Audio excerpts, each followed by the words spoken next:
आज हम लोग समझेंगे class 4 science chapter 3 animal how life goes on. Animals की जो लाइफ होती है वो कैसे आगे बढ़ती है, कैसे एक एनिमल से छोटे एनिमल्स वही एनिमल्स हमें मिलते जाते हैं, तो ऐसा क्या होता है एनिमल्स के अंदर, हम ये सारी चीज़ें पढ़ेंगे। आज के वीडियो में हम जो कंटेंट्स कवर करेंगे, सबसे पहले हम इंट्रोडक्शन समझेंगे। इंट्रोडक्शन में हम लोग समझेंगे कि ऐसी क्या प्रोसेसेस होती हैं जिसके थ्रू एनिमल की साइकिल आगे बढ़ती है। देन हम समझेंगे रिप्रोडक्शन क्या होता है, रिप्रोडक्शन के कितने वेज होते हैं, and that last point we cover in this video is animal that lays egg and parts of egg। मतलब ऐसे एनिमल जो एग के थ्रू रिप्रोड्यूस करते हैं अपने यंग वंस को, और उनके एग के अंदर ऐसे क्या पार्ट्स होते हैं जहाँ पे उनका बेबी जनरेट होता है। तो ये सारी चीज़ें हम इस चैप्टर के अंदर डिस्कस करेंगे। स्टूडेंट्स, आज हम लोग समझेंगे कि कैसे एनिमल्स की जो लाइफ है वो आगे बढ़ती है, कैसे वो आगे बढ़ते हैं, इस चीज़ के अंदर हम लोग पढ़ेंगे इस चैप्टर के अंदर। So here are some objectives of this chapters. Explain the need for reproduction in animals. Animals के अंदर रिप्रोडक्शन की ज़रूरत क्या है, रिकॉग्नाइज करना अलग अलग तरीक़ों को कि कैसे एनिमल्स रिप्रोड्यूस करते हैं, और क्या क्या स्टेजेस होती है लाइफ साइकिल की एनिमल्स की लाइफ में, ये सारी चीज़ें हमें समझना है। यहाँ पर आपको एक वार्म अप एक्टिविटी दे रखी है जहाँ पर आपको 4 एनिमल्स दे रखे हैं। आपको इन एनिमल्स को आइडेंटिफाई करके इनके बेबीज़ के नाम लिखना है, यानी इनके यंग वंस के नाम बताना है। So first one is rabbit. Rabbit का यंग वन होता है किट। टाइगर का कब। शिप का लैम। डक का डकलिंग होता है। तो इस तरीके से ये इनके क्या होते हैं, बेबीज़ होते हैं। Now introduction. सबसे पहले हम ये समझते हैं कि लाइफ स्पैन क्या होता है। लाइफ स्पैन वो सर्टेन पीरियड ऑफ टाइम होता है जिसमें लिविंग बीइंग क्या करता है, लिव करता है, यानी वो टाइम पीरियड जिसमें लिविंग बीइंग जीता है उसको हम बोलते हैं लाइफ स्पैन। जैसे उनका लाइफ स्पैन ख़त्म हो जाता है वो क्या हो जाते हैं, डाई हो जाते हैं। नॉर्मली एक एवरेज लाइफ स्पैन जो ह्यूमन का होता है वो होता है 79 ईयर्स तक। मतलब कि एवरेज जो निकाले ना हम ह्यूमन बीइंग कितने साल तक जीते, तो वो हम 79 ईयर्स मानते।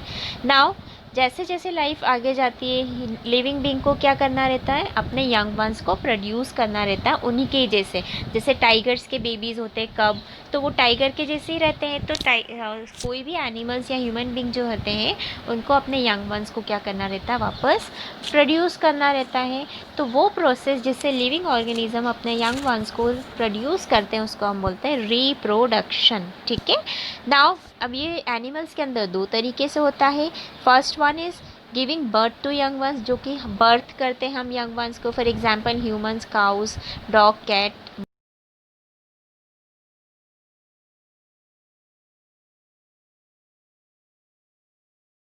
ना सेकेंड मेथड लेइंग एग्स, इसमें एग्जांपल्स आ जाएगा बर्ड्स, रैप्टाइल्स, इंसेक्ट। जैसे हैन की बात करते हैं तो वो एग के थ्रू छोटे जो चिक्स होते हैं वो जनरेट होते हैं। तो इसी तरीके से दूसरी मेथड होती है लेइंग एग्स। नाउ अब हम पढ़ेंगे एनिमल्स जो कि एग्स को ले करते हैं, वो कैसे, वहाँ पर कैसे बर्ड्स जनरेट होती है उसके अंदर से, ये चीज़ें हम पढ़ेंगे। All birds reproduce by laying eggs. The female birds build nest on trees to lay their egg and raise their young ones. सारी बर्ड्स एग के थ्रू ही अपने यंग वंस को जनरेट करते हैं। फिर वो अब फीमेल जो बर्ड्स रहती हैं वो नेस्ट बनाती है और उसी के अंदर वो लोग क्या करते हैं, अपने यंग वंस को बढ़ा करते हैं। अब एग के अंदर क्या होता है ऐसा जिससे उनके यंग वंस निकलते, तो एग के पार्ट्स पढ़ते हैं हम सबसे पहले। आपको डायग्राम में विजिबल हो रहा है एग के कितने पार्ट्स हो रहे हैं। यहाँ पर एग के अंदर होते हैं 4 पार्ट्स। सबसे पहले एग वाइट कलर का जो दिखता है, देन एम्ब्रियो अंदर होता है येलो कलर के, फिर यॉल्क, और लास्ट वन इज शेल जो कि उसको प्रोटेक्ट करके रखता है बाहर कि जितनी भी जो एक्टिविटीज़ हो रही है जिससे वो डैमेज ना हो, टूट नहीं जाए, उससे वो क्या होती है, शेल प्रोटेक्ट करके रखता है। नाउ 4 मेजर पार्ट्स हमने समझ लिए, शेल, यॉल्क, एम्ब्रियो और एल्ब्यूमेन और एग वाइट। इसका एग वाइट का दूसरा नाम होता है एल्ब्यूमेन। ठीक है। अब egg of a bird has a hard outer shell, it protect the egg. जो शेल होती है वो क्या करती है, प्रोटेक्ट करके रखती है एग को। येलो पोर्शन यॉक होता है, यॉक के अंदर एक ब्राइट वाइट स्पॉट होता है जिसके अंदर एम्ब्रियो डेवलप होता है, यानी जिसके अंदर बेबी जो यंग वंस होते हैं वो डेवलप होते हैं। एम्ब्रियो ग्रो करके बेबी बर्ड में होता है जिसको हम बोलते हैं चिक। फिर डेवलपिंग एम्ब्रियो कंटेन करता है फूड, यॉल्क से अपना फूड लेता है। फिर एक वाइट कलर का सब्सटेंस होता है, वाटरी सब्सटेंस, जिसको हम बोलते हैं एल्ब्यूमेन, जो यॉक के आसपास रहता है। ये वाटर प्रोवाइड करता है एम्ब्रियो को और प्रोटेक्ट करके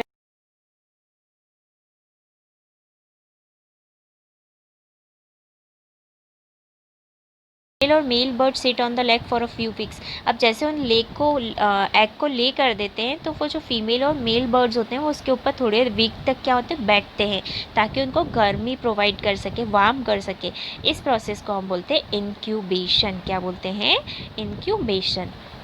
Now, within the egg, the embryo goes through various development stages when the chick is fully developed. अब जैसे एग के अंदर ऐसी बहुत सारी डेवलपमेंट स्टेजेस होती है, जैसे ही चिक फुली डेवलप हो जाता है ये एग शेल को क्या करता है, ब्रेक करता है और उससे बाहर आ जाता है। तो वो प्रोसेस जिससे जो बेबी चिक रहता है वो जब एग शेल को ब्रेक करके बाहर आता है उसको हम बोलते हैं हैचिंग। फिर पेरेंट बर्ड्स फीड करता है, प्रोटेक्ट करता है चिक को जब तक कि वो खुद अपने आप अपनी चीज़ों को ढूंढ नहीं सकते, अपने आप खाना नहीं बना सकते। फिर चिक ग्रो हो जाता है एडल्ट में। तो all animals have a life cycle. तो सारे एनिमल्स की लाइफ साइकिल्स होती हैं ऐसी ही। The development of an animal from embryo to adult is called its life cycle. तो वो प्रोसेस जिसमें एनिमल डेवलप करता है एम्ब्रियो से एडल्ट तक में उसको हम उसकी लाइफ साइकिल बोलते हैं। Different forms of animals like egg, chick, adult in case of birds are called the stages of life cycle. तो ऐसे डिफरेंट फॉर्म्स होते हैं एनिमल्स के, एग हुआ, चिक हुआ, एडल्ट हुआ, ये सब क्या है, उसके लाइफ साइकिल के स्टेजेस है। जैसे हैन की यहाँ पर दे रखी है आपको डायग्राम में, अगर आप ऑब्जर्व करेंगे तो मदर हैन है, राइट। मदर हैन ने एग को ले किया, एग के अंदर एम्ब्रियो है, एम्ब्रियो फिर हैच करके बाहर निकला, फिर लाइफ साइकिल ऑफ हैन, वो हैचिंग के बाद वो चिक बना और चिक वापस क्या हो गया, मदर हैन बन गया। तो इस तरीके से इनकी क्या होती है, लाइफ साइकिल चलती है ना। जैसे फ्रॉग की आपको दिख रहा है, फ्रॉग क्या करता है, एक साथ बहुत सारे एग्स को ले करता है। फिर ये जो क्लस्टर दिख रहा है आपको वाइट कलर का, ये क्लस्टर ऑफ एग्स क्या कहलाता है,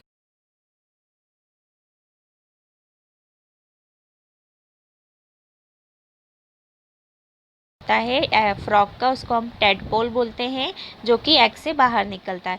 ये टेडपोल रिजेंबल, आप उसको पहले एक टेडपोल यानी फ्रॉग की तरह नहीं देखते, वो क्या एक स्मॉल फिश की तरह दिखता है क्योंकि वो वाटर के अंदर स्विम करता है।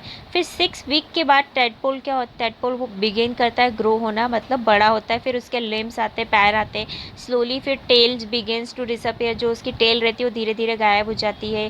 फिर 12 वीक्स के बाद वो फुली डेवलप फ्रॉग बन जाता है। और फिर कंप्लीट स्टेप जिसमें ऑर्गेनिज्म एग स्टेज से एडल्ट स्टेज में आता है उसको हम बोलते हैं मेटामॉर्फोसिस। क्या बोलते हैं, मेटामॉर्फोसिस।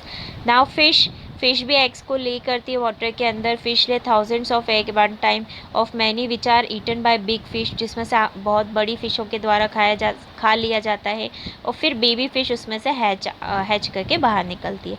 इंसेक्ट्स भी इसी तरीके से ले करते हैं एग को, फिर एग्स डिफरेंट स्टेजेस की डेवलपमेंट में पास होते हैं before coming into adult insect. फिर ये life cycles to show metamorphosis, इसमें भी क्या होता है, मेटामॉर्फोसिस प्रोसेस होती है। House fly go through 4 stages in cycle. House fly जो होती है उसके अंदर 4 स्टेजेस होती है। देखिए आप यहाँ पर देख सकते हैं, हाउस फ्लाई ने एग को ले किया, फिर एग से लार्वा जनरेट हुआ, लार्वा से प्यूपा और प्यूपा से हाउस फ्लाई एडल्ट हो गया। तो देखिए यहाँ पर लिखा हुआ है house fly egg has each egg hatches to produce a young one called a larva. हर एग से क्या प्रोड्यूस होता है, लार्वा प्रोड्यूस होता है। फिर वो लार्वा को हम हाउस फ्लाई लार्वा के मतलब हाउस फ्लाई के लार्वा को हम बोलते हैं मैगॉट। वो लोग एक वॉर्म की तरह दिखता है, कीड़े जो होते हैं ना वो उस तरीके से दिखता है। इट डज नॉट, उसके कोई लैग नहीं होते, कोई विंग नहीं होते हैं। फिर after some days larva become barrel shaped, कुछ दिनों के बाद वो कैसा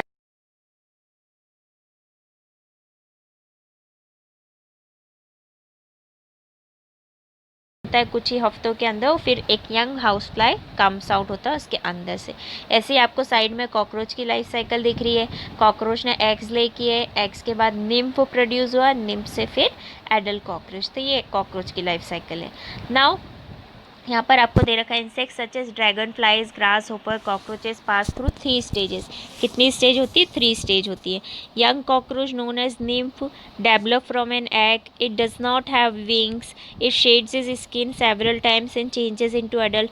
कॉकरोच की विंग्स नहीं होती इनिशियली, उसके फिर वो अपनी स्किन के कलर्स को बार बार चेंज करता है जब तक कि वो बड़ा होता है। उस टाइम पे अलग अलग कलर्स देखने को मिलते हैं। तो वो प्रोसेस जिसमें वो अपनी स्किन को शेडिंग करता है ओल्ड स्किन से, उसको हम बोलते हैं माउल्टिंग। फिर बटरफ्लाइज, मोथ्स, 4 स्टेजेस से पास होती है जब तक वो एडल्ट नहीं होती है। तो देख रहे हैं आप डायग्राम में, यहाँ पर साइड में दे रखा है। एडल्ट बटरफ्लाई ने एग दिया, एग से हैचेस लीव्स से जनरेट हुए, फिर प्यूपा बना, प्यूपा चेंज हुआ एडल्ट बटरफ्लाई में। तो इस तरीके से 4 स्टेजेस होती है। लार्वा जो होता है बटरफ्लाई का, उसको हम बोलते हैं कैटरपिलर। और third stage is the pupa. क्या होती है? थर्ड स्टेज प्यूपा होती है, जो कि जिसमें से फिर एडल्ट एमर्जिंग कुकुन को ब्रेक करके बाहर निकलती है एडल्ट बटरफ्लाई। तो इस तरीके से आज हमने पढ़ा कैसे इंसेक्ट्स और बटरफ्लाई क्या करते हैं, एग्स को ले करते हैं। सबसे पहले हमने ये देखा कि 2 तरीके से प्रोसेस होती है रिप्रोड्यूस करने की। एक तो बर्थ करके यंग वंस को, दूसरा लेइंग एग्स के थ्रू। फिर हमने एग्स के थ्रू पढ़े थे, यहाँ पर फ्रॉग के बारे में पढ़ा, साइकिल फ्रॉग के बाद हमने पढ़ा कॉकरोच के बारे में, देन हमने पढ़ा इंसेक्ट्स के बारे में, बटरफ्लाई के बारे में पढ़ा, उसके बाद हमने हैन के बारे में पढ़ा, और फिर हमने एग के 4 पार्ट्स डिस्क्राइब किए, जिसमें हमने शेल था,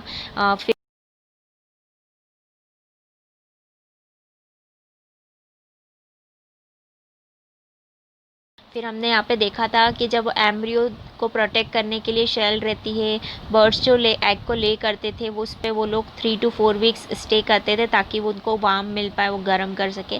तो ये सारी चीज़ें हमने स्टेजेस देखी है जो कि बर्ड्स और इंसेक्ट के अंदर होती हैं, जो कि एइंग लैग करते हैं। ठीक है, इसके आगे का बेटा हम कंटिन्यू करेंगे नेक्स्ट क्लास में। ओके, थैंक यू बेटा।